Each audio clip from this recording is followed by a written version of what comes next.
নমস্কার সবাইকে। আজ আমি তৈরি করছি গার্লিক লেমন রাইস।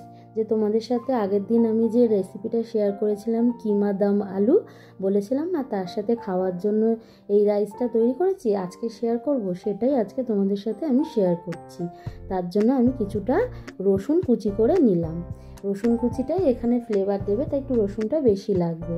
আর দিয়ে দিলাম একটু সামান্য তেল আর 1 চামচ বাটার।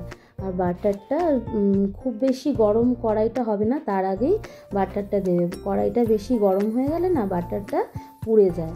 তাই আমি দেখো বাটারটা যখন হালকা মেল্ট হয়ে আসবে তখন দিয়ে দেবো রসুন কুচি। এই এখানে মোটামুটি 1 চামচ মতন রসুন কুচি আছে। আর তার সাথে দিয়ে দিলাম কাঁচা লঙ্কা।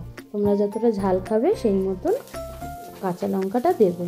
কাঁচা লঙ্কা রসুনটা খুব বেশি ফ্রাই করব না, হালকা যখন ফ্রাই হয়ে আসবে তখনই দিয়ে দেব পেঁয়াজ কুচি।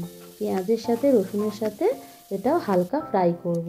হালকা যখন ফ্রাই হয়ে আসবে তখন আগে থেকেই আমি একটু দেরাদুন রাইস তৈরি করে রেখেছিলাম। এটা না চালটা 90% মতন সেদ্ধ করা আছে, তার মধ্যে দিয়ে দিয়েছিলাম একটু কড়াইশুঁটি। এই চালের সাথে আর তোমার পেঁয়াজের সাথে রসুনের সাথে ভালো করে মিক্স করে নেব। মিক্স করতে করতে দিয়ে দেবো এর মধ্যে স্বাদ মতন নুন আর দিয়ে দেবো চিলি ফ্লেক্স। তোমাদের যদি বাচ্চারা খায় তাহলে চিলি ফ্লেক্সটা তোমরা দেবে না। আর দিয়ে দেবো গোলমরিচ গুঁড়ো। তোমাদের যেরকম ঝাল খাও সেই রকম বুঝে শুনে দেবে। চিলি ফ্লেক্সটা দিলে কি দারুণ একটা ফ্লেভার আসে, ভালো টেস্টও হয়। আর জানো এটা তোমরা না শুধুও খেতে পারো, এর সাথে আর কোনো কিছুর প্রয়োজন হয় না। আর দেখো ধনে পাতা কেটে নিচ্ছি। এই ধনে পাতাগুলো আমার বাড়ির ছাদ বাগানে চাষ করা, তোমাদের তো একদিন দেখিয়েছিলাম। আর তার সাথে দিয়ে দেবো এই স্প্রিং অনিয়ন। স্প্রিং অনিয়নও আমার বাড়ির ছাদ বাগানে তো বসানো, চাষ করেছি আমি। এগুলোই একটা মজা বাড়িতে চাষ করা। আর এইগুলো সমস্তটাই দিয়ে দেবো। এটা শুধু মুখে খেতে এত ভালো লাগে যে এর সাথে আর কিছু প্রয়োজনই হয় না। দিয়ে দিলাম একটা গোটা পাতিলেবুর রস।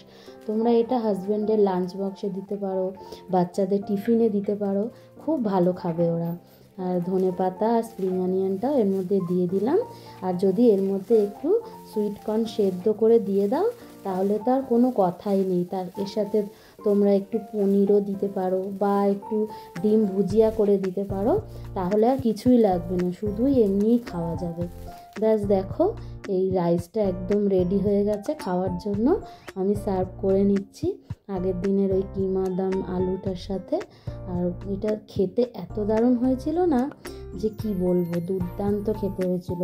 দেখো আমি তোমাদের একটু খেয়ে টেস্ট করে দেখাচ্ছি। আমার মুখের হাসিটা দেখলেই বুঝতে পারবে যে এটা কি দারুণ খেতে হয়েছিল। তোমরা একদিন এটা ট্রাই করো আর আমাকে জানিও। আগের দিনের কিমা দম আলু রেসিপিটা ডেসক্রিপশানে দিয়ে রেখেছি, তোমরা চাইলে দেখে নিও।